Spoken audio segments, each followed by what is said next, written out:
안녕하세요. 장합진 목사입니다. 이렇게 출애굽기 강의를 통해서 다시 여러분들 만날 수 있어서 하나님께 감사드리고요. 여러분들에게 유익한 시간이 될 수 있었으면 좋겠습니다. 30분이라는 짧은 시간 동안 사실 출애굽기 전체를 전달한다는 것은 거의 불가능한 일이기 때문에 어떻게 하면 여러분들에게 이 강의가 좀 더 유익이 될 수 있을까 고민을 많이 했습니다.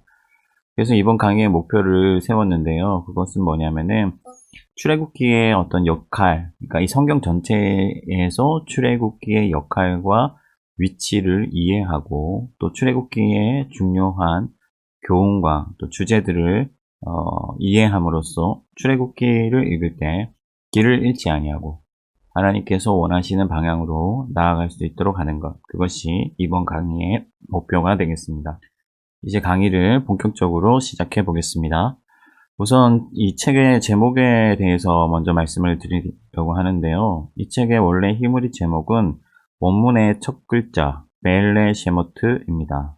뜻은 성경에 나와 있는 그대로 그 이름들은 이러하다 하면서 야곱의 후손들 그 계보에 대한 내용으로 책이 시작을 하고 있습니다. 그런데 70인 번역은 에스호소스라고 이름을 정했는데 영어 성경도 이 번역을 그대로 따라서 엑스도스라고 했습니다. 이 의미가 뭐냐면은 나가다 하는 거예요. 밖으로 나가다 하는 뜻인데 그러니까 애굽에서 탈출을 의미하는 것이죠. 우리 성경도 같은 맥락에서 출애굽기라는 이름으로 번역을 했습니다. 70인역이 뭐냐면은 이스라엘 사람들이 여러 나라로 포로로 많이 끌려가고 전 세계적으로 흩어졌잖아요. 그러다 보니까 히브리어를 알지 못하는 유대인들이 많이 생겨나기 시작했어요. 그래서 그 당시에 편만에 있던 지금의 영어와 같이 전 세계적으로 통용되고 있던 그 헬라어로 이 히브리 성경을 번역하는 작업을 했습니다. 그래서 그 작업에 참여한 박사들, 신학자들이 70명. 그래서 이것을 70인 번역이다. 그렇게 얘기를 합니다. 아무튼 이 책은 애굽에서 박혀봤던 이스라엘이 애굽의 속박에서 벗어나서 하나님과 언약을 맺는 사건을 기록하고 있는데요. 그 중심에 모세가 있습니다. 모세가 이 책을 기록한 사람이자 이 책의 주인공과 같은 역할을 해요. 왜냐하면은 하나님께서 이스라엘 백성들을 구원하시고 이제 하나님과 화목을 이루시는데 그 중심에 이 하나님과 이스라엘 백성들을 연결시켜주는 매개가 필요해요. 그 역할을 하는 사람이 바로 모세입니다. 그래서 어떻게 보면 모세는 하나님의 대리자로 또 동시에 그리스도의 그림자로 등장하고 있는 것이죠. 그러니까 출애굽기를 읽을 때는 모세를 주목하는 것이 매우 중요합니다. 다음으로 책의 기록 목적을 살펴보려고 하는데요. 모세가 왜 이 책을 기록하였겠느냐? 좀 더 본질적으로는 성령께서 하나님께서 이 책을 기록하게 하신 목적이 무엇일까? 우리에게 어떤 유익을 주시려고 또 어떤 교훈을 주시려고 이 책을 기록하셨을까 하는 거예요. 첫 번째는 여호와의 구원을 기념하기 위한 것이다. 여호와의 구원을 기념하기 위함이다. 창세기가 시작의 책이라면은 이 출애굽기는 하나님의 구원의 책이라고 할 수가 있습니다. 요셉을 통해서 이스라엘로 건너갔던 이스라엘 백성들이 400년 동안 큰 민족을 이루었지만 애굽의 권세에 의해서 굉장한 핍박을 받게 됩니다. 그래서 그들이 신음할 때 하나님께서 그들의 목소리를 들으시고 그들을 구원하셨어요. 그래서 하나님은 이스라엘을 구원하셨는데 구원하시면서 하나님께서 이스라엘 백성들에게 요구하신 것이 있습니다. 그게 뭐냐면 그 구원을 기념하라는 거예요.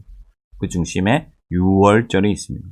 유월절은 이스라엘의 3대 절기 중 하나인데 하나님의 구원을 기념하는 절기예요. 하나님은 이스라엘이 나를 섬길 것이다 계속해서 말씀하셨는데 섬긴다는 것이 바로 하나님을 기념한다 하는 겁니다.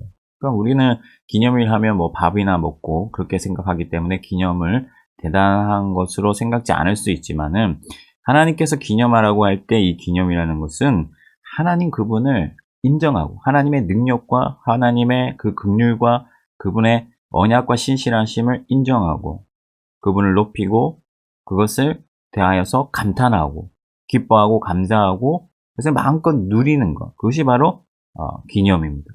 그렇기 때문에 하나님을 기념한다는 것은 곧 하나님을 예배하는 것과 같아요. 그러므로 우리는 출애굽기를 읽을 때 하나님께서 우리를 어떠한 능력으로, 어떠한 그 크신 이적으로 우리를 구원하셨는가, 그래서 그 구원이 얼마나 위대한 것인가, 그 구원이 우리에게 어떤 의미가 있는가, 그리고 우리는 그 구원을 어떻게 기념해야 하는가 하는 것에 초점을 맞춰서 우리가 이 성경을 읽어야 한다 하는 것입니다.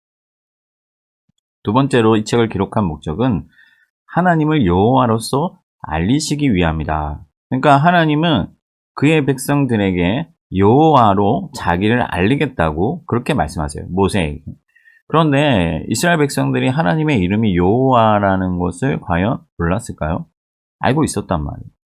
그러면 이 말의 의미가 뭘까? 그러니까 여호와라는 이 이름은 이스라엘 백성과의 어떤 관계성 가운데서 자주 사용되는데, 그러니까 하나님은 단순히 그 이름 자체를 알리겠다는 것이 아니라 그 여호와라는 그 이름에 담겨 있는 그 속성을 이스라엘 백성들이 경험하게 해주겠다 하는 것, 내가 누군지 알게 하겠다 하는 의미로서 이 말씀을 하고 있습니다. 그러니까 여호와는 지존하시고 전능하시고 절대적이신데, 그분이 우리와 아무런 상관이 없는 어떤 시공간 속에서 계신다고 한다면은 우리에게는 아무런 의미가 없죠. 그러나 하나님께서 이제 이스라엘의 하나님이 되시겠다고 말씀하시고, 그래서 이스라엘 백성들이 하나님을 여호와로 경험할 수 있도록 해주겠다고 말씀하고 있는 것입니다. 그래서 하나님은 그분의 전능으로 그의 백성들을 돌보시고 가르치시고 지도하시고 인도하십니다. 그래서 출애굽기만큼 하나님의 이적과 기사가 풍성하게 기록된 책도 드물어요. 우리는 이 책을 읽으면서 여호와 하나님이 어떤 분이신지를 풍성하게 경험하게 되는 것입니다. 세 번째 이 책의 기록 목적은 하나님을 향한 신뢰를 제공하기 위함입니다. 그러니까 하나님을 믿도록 만들어 준다 하는 겁니다. 하나님께서 이스라엘 백성들에게 요구하는 것이 뭘까요? 하나님에 대한 믿음이거든요. 하나님은 여호와로 자기를 나타내심으로써, 알리심으로써 하나님의 능력과 또 하나님의 크신 은혜와 또 지존하심과 그 거룩하심을 경험케 하심으로써 이스라엘 백성들이 하나님을 신뢰하도록 하셨습니다. 그러니까 애굽에 10가지 재앙을 내리셨잖아요. 그래서 그 애굽의 신들이 얼마나 허망한 것들인가 하는 것을 하나님이 알려주시는데, 하나님은 절대적인 능력으로 애굽의 군대와 애굽의 신들을 벌하셨습니다. 그리고 홍해를 가르셨습니다. 이런 기적들과 기사들을 통해서 하나님이 얼마나 크신 분인가 하는 것을 이스라엘 백성들에게 알려주신 것이죠. 그래서 모세는 이 책을 기록하면서 아마도 이스라엘이 대대로 그 권능의 하나님만을 의지하기를 기대하였을 것입니다. 그래서 모세가 이 책을 기록할 때 처음부터 어머니 요게벳의 믿음과 어떤 산파의 믿음을 강조하면서 이 책을 시작하는 거예요. 그러니까 우리가 출애굽기를 읽을 때는 하나님이 어떤 분이신가를 경험하고 또 그 경험을 통해서 하나님에 대한 신뢰, 하나님에 대한 믿음으로 나아가는 것이 중요하다 하는 겁니다. 그리고 마지막으로 네 번째는 무엇이냐면은 하나님과의 교제를 위함입니다. 하나님은 거룩한 하나님이시거든요. 근데 그 거룩하신 하나님이 이제 이스라엘 백성들의 하나님이 되시고 그들과 함께 하기를 원하세요. 그러나 하나님은 거룩하신 하나님이시기 때문에 이 죄에 있는 이 이스라엘 백성들이 하나님과 함께 할 수 없는 그런 커다란 장벽이 있다는 것이죠. 그 장벽을 하나님께서 스스로 허무시고 이스라엘 가운데 찾아오셨는데 스스로 몸을 낮추셔서 성막 가운데 거하시고, 그리고 그 성막을 통해서 이스라엘 백성들이 하나님을 예배하게 하시고, 또 율법을 주심으로써 하나님의 백성들이 하나님의 그 테두리, 하나님의 그 거룩하심, 하나님의 그 속성, 하나님의 영역 밖으로 벗어나지 않도록 그렇게 하심으로써 이스라엘과의 관계가 계속해서 유지될 수 있도록 하신 것이죠. 그리고 성막에서 어떤 희생의 제사를 통해서 하나님이 이스라엘 백성들을 성결하게 하시고 그들과 함께 하셨던 것입니다. 그래서 우리는 출애굽기를 읽으면서 하나님이 우리에게 요구하시는 그 거룩함이 어떤 것인지를 깨닫고 그 하나님과의 그 더욱 깊은 관계 속으로 우리가 이 말씀을 통해서 들어갈 수 있게 되는 것입니다. 다음으로 우리가 살펴볼 것은 이 출애굽기의 구조와 그 내용인데요. 이 출애굽기를 크게 두 부분으로 일단 나누어 볼 수 있습니다. 하나는 이스라엘 백성들이 출애굽하는 장면이고, 또 다른 부분은 하나님과의 언약을 맺고 하나님께서 그들에게 율법을 주시고 성막을 세우는, 그러니까 하나님과의 어떤 관계를 맺는 그 두 영역으로 나눌 수가 있습니다. 좀 더 세분하여 나눈다면은 1장에서 18장까지가 이제 출애굽, 그리고 19장에서 24장까지가 율법을 수용하는 내용이 나오고, 그리고 25장에서 31장까지 성막을 어떻게 지어야 할 것인지를 말씀하시고, 그리고 그 말씀을 받는 동안에 어떤 그 이스라엘 백성들의 배교, 금송아지 사건이 등장하죠. 32장에서 34장까지. 그리고 나서 35장부터 40장까지는 이제 성막을 짓는 그런 장면이 나오고 있습니다. 출애굽기의 역사적 배경을 보면요, 우선 연대에 관한 건데, 이 출애굽의 연대는 이른 연대기와 늦은 연대기, 그러니까 BC 15세기냐 13세기냐로 견해가 크게 엇갈리고 있습니다.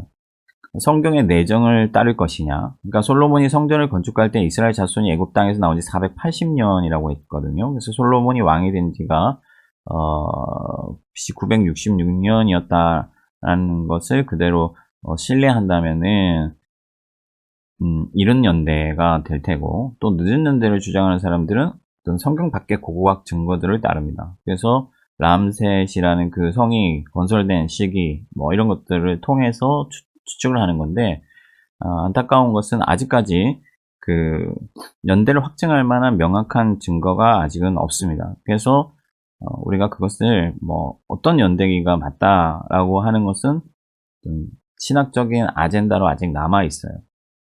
중요한 것은 당시 애굽이 고대 근동에서 가장 강력한 전승기를 누리던 시기다 하는 거예요. 그럼에도 불구하고 하나님께서는 애굽에서 이스라엘을 탈출시키셨다 하는 겁니다. 그리고 출애굽 경로에 대해서도 우리가 한번 생각을 해볼 수가 있는데요. 이스라엘이 출애굽을 하고 가나안 땅으로 들어가기까지의 어떤 경로가 있지 않습니까? 그 경로가 이제 출애굽기에 등장을 하는데, 시내 반도로 북부 통과론과 어떤 중부 통과, 그리고 전통적으로 인정되고 있는 남부 아래로 돌아가는 어떤 남부 통과설이 있는데, 보통은 정설로 인정되는 것은 남부 통과설입니다. 성경 기록 및 지리상의 조건에 가장 부합하다고 할 수가 있겠습니다. 그래서 최근에 발견된 수르만의 벽이 있는데, 이건 애굽이 군대가 애굽으로 쉽게 진입하지 못하도록 수르만 지역에 큰 벽을 요새를 세운 거예요. 그것이 이제 발견됐는데, 이스라엘 백성들이 왜 쉬운 길을 택하지 아니하고 남부로 돌아갔느냐 하는 것을 우리가 좀 알 수 있는, 추측해 볼 수 있는 그런 고고학적 증거다고 하겠습니다. 어쨌든 적어도 4세기 이후의 기독교 전통에서는 남부 통과설을 그대로 인정하고 있다. 이제 우리가 출애굽기의 신학적 주제들을 몇 가지 살펴봐야 되겠는데요. 첫 번째가 하나님의 언약입니다. 본문을 읽어보면 아브라함과 이삭과 야곱과 맺은 언약을 기억하여, 하나님께서 그러니까 언약을 기억하셨다라는 문구가 계속해서 나타나거든요. 출애굽기를 하나님의 구원의 책이라고 했는데, 하나님의 구원이 어디에서 시작되느냐? 그 언약에서 시작이 된다 하는 겁니다. 그러니까 이스라엘이 잘나서가 아니에요. 이스라엘이 뭔가 하나님 앞에 올려드려서, 뭔가 하나님께 잘해서, 충성해서 구원을 받는 것이 아닙니다. 하나님의 언약에 의하여서 그들이 구원을 받는다. 그리고 하나님께서는 그 언약으로 이스라엘 백성들을 초청하시는 것이죠.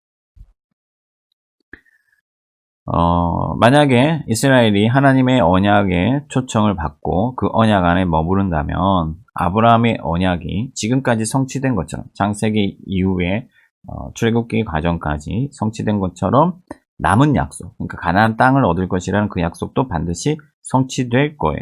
이는 오늘 교회에도 유효합니다. 약속대로 하나님께서 언약하신 대로 예수 그리스도께서 이 땅에 오셨어요. 그래서 예수 그리스도라는 그 언약 안에 우리가 머무른다면 하나님께서 약속하신 장차 완전한 하나님의 나라도 우리에게 올 겁니다.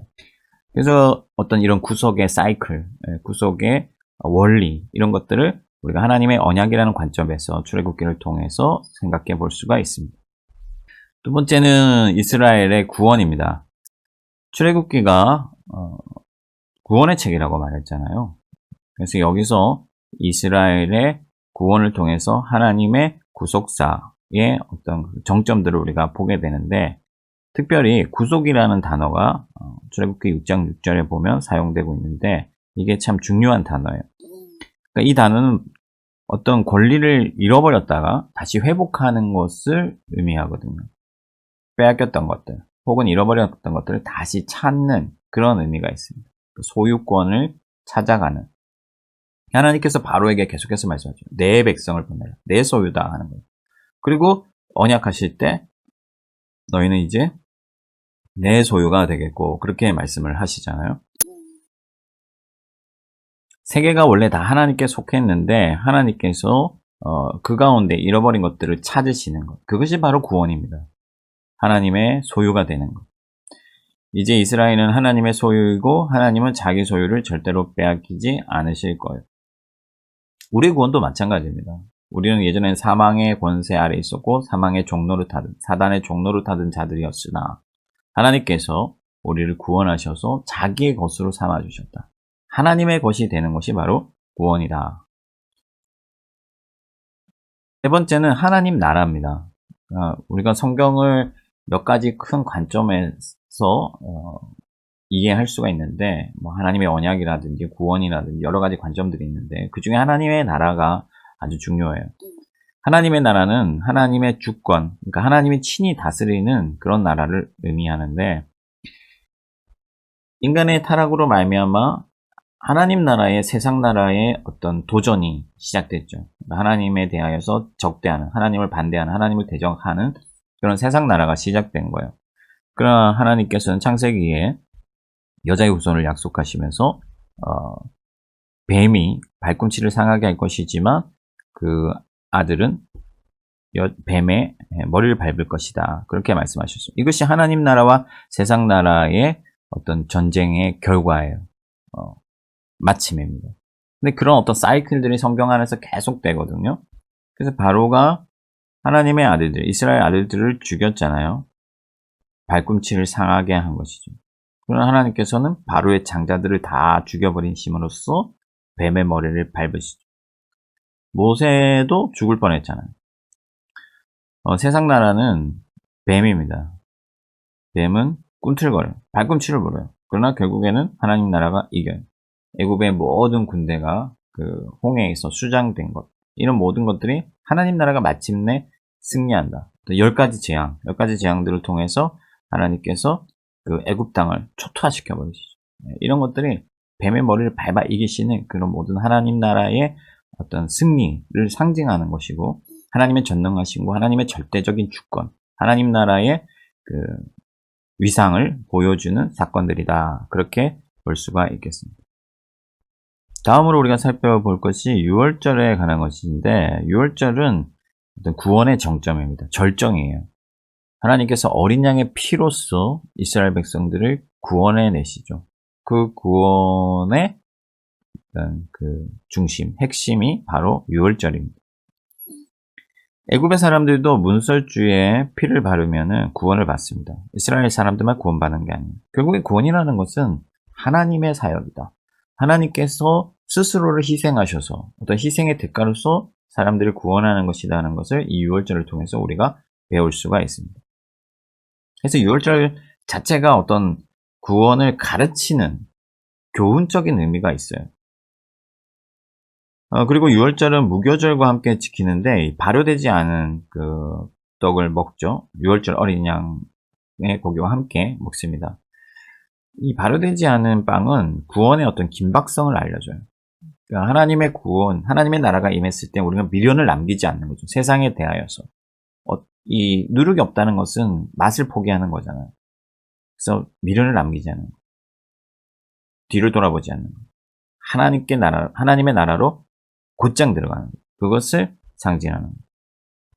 오늘날 6월절의 정신은 개혁교회의 어떤 성만찬으로 개성되었는데, 우리가 성만찬을 나누면서 우리 죄를 위하여서 죽으신 어린 양, 참 어린 양 예수 그리스도를 기념하는 거죠. 그리고 또 하나 우리가 살펴볼 것이 이 십계명인데, 십계명은 출애굽기에서 아주 중요한 위치를 차지하고 있어요. 하나님은 거룩하신 하나님이시잖아요. 그래서 그 하나님이 이스라엘 백성들에게 거룩함을 요구하세요. 그럼 이스라엘 백성들이 어떻게 거룩해질 수 있느냐? 하나님의 율법, 그러니까 하나님의 속성을 준수함으로써 거룩하게 된다 하는 거예요. 그래서 이 십계명이 보여주는 것은 하나님의 거룩하심입니다. 그러니까 하나님의 속성에 하나님이 어떤 분이신가를 알려주고, 그래서 그 하나님 안으로 우리가 들어가는 거죠. 그리고 그 하나님 안에 머무르는 거예요. 이 계명을 성취하신 분이 누구시냐면 바로 예수 그리스도예요. 그래서 예수 그리스도와 연합하는 자들마다 다 구원을 얻게 됩니다. 또 하나 우리가 살펴볼 것은 안식일에 관한 건데, 이 안식일, 그러니까 제4계명이 너무 중요해요. 안식은 하나님의 구속의 목표거든요. 하나님께서 처음 태상을 창조하신 뒤에 안식하셨잖아요. 그러니까 하나님은 그 안식을 향하여 역사하셨어요. 그 안식을 깨트린 게 누구냐? 바로 사람이죠. 사람들이 그 안식을 깨트려버리고 빼앗겨버렸어요. 그러나 하나님께서는 그 안식을 이제 회복하기를 원하시죠. 안식은 온갖 종류의 갈등과 위험이 제거된 상황에서 가장 편안하고 가장 기쁨이 넘치고 가장 어떤 그 화목한 그런 상태를 말하는 건데, 이런 안식은 하나님의 거룩하심과 하나님의 의와 하나님의 사랑을 통해서만 가능해져요. 그렇기 때문에 이 십계명은 하나님의 거룩과 의와 사랑이 결국에는 성취되는 거죠. 십계명을 우리가 준수한다면은 하나님의 거룩과 하나님의 의와 하나님의 사랑이 이 십계명을 통해서 우리 가운데서 실현되는 거죠. 그럼 거기에 안식이 임하거든요. 그래서 이 4계명이 이 십계명의 중심에 있는 이유가 있어요. 이 십계명의 목표가 뭐다? 하나님과의 어떤 바른 관계를 회복하고 우리가 하나님 안으로 들어감으로써 참 안식을 성취하는 거예요. 그렇기 때문에 하나님께서는 그것을 알려주시기 위해서 이 십계명 안식일을 십계명의 가운데 두게 하신 거예요. 그러나 죄로 인하여서 그들이 이 계명을 완전히 준수할 수 없기 때문에 하나님께서는 안식일을 통하여서 그것을 새롭게 계속해서 가르치시고 깨우치시고, 그 핵심이 뭔가, 하나님이 원하시는 게 뭔가, 하나님의 목표가 뭔가 하는 것을 계속해서 알려주시고, 동시에 그들이 7일의 하루만이라도 그 하나님의 안식에 참여할 수 있도록 그들을 배려해 주신 것이죠. 그러니까 하나님의 안식을 실현함과 동시에 하나님의 안식에 참여하면서 그 하나님의 안식을 갈망하는, 그것을 목표로 하나님께서 4계명을 주셨다는 거예요.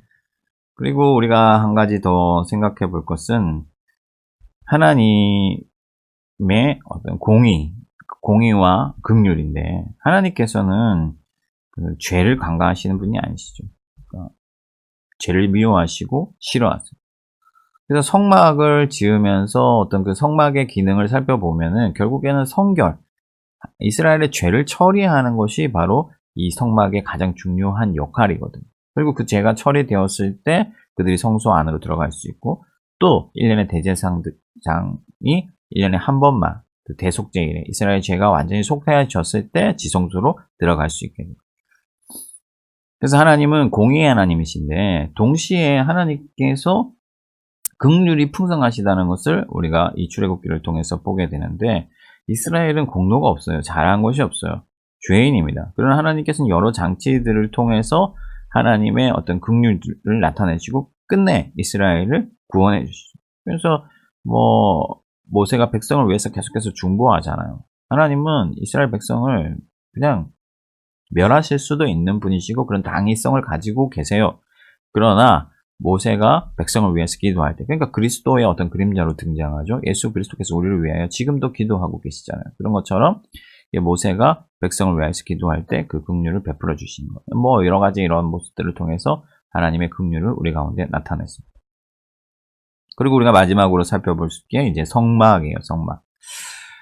그러니까 하나님께서 이스라엘과 언약하시고 이제 내가 너희의 하나님이 되겠다 말씀하시고, 그들 가운데 임마누엘, 그러니까 거하시는데 하나님의 처소를 예비하라. 내가 너희 가운데 있을 것이니까 내가 머물 처소를 예비하라.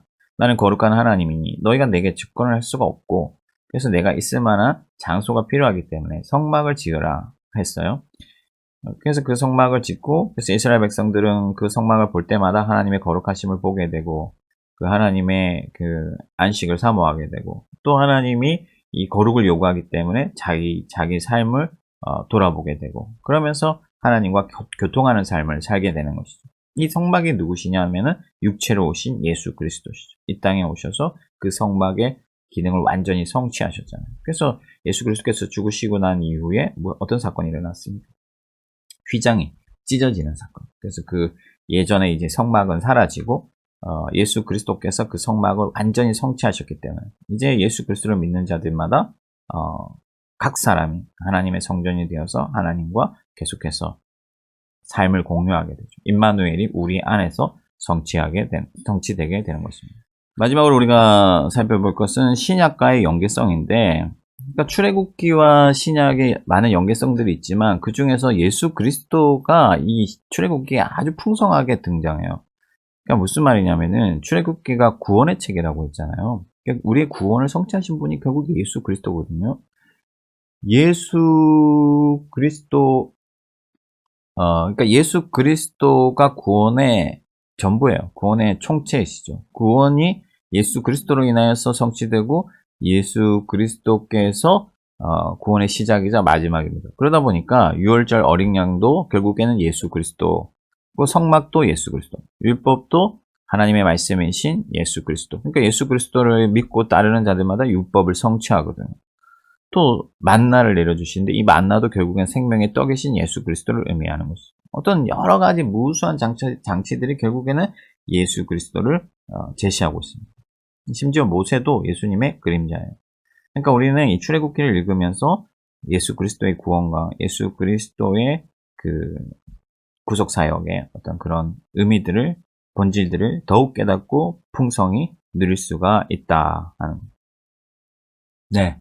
여기까지 우리가 출애굽기에 대해서 살펴보았습니다. 출애굽기는 하나님의 구원을 기념하는 책이며 하나님이 우리를 돌보시는 여호와이심을 알려주는 책입니다. 동시에 예수 그리스도께서 어떻게 우리의 구원을 성취하셨는가 하는 것을 어떤 상징들로 또 그림자로서 우리에게 보여주는 그런 책입니다.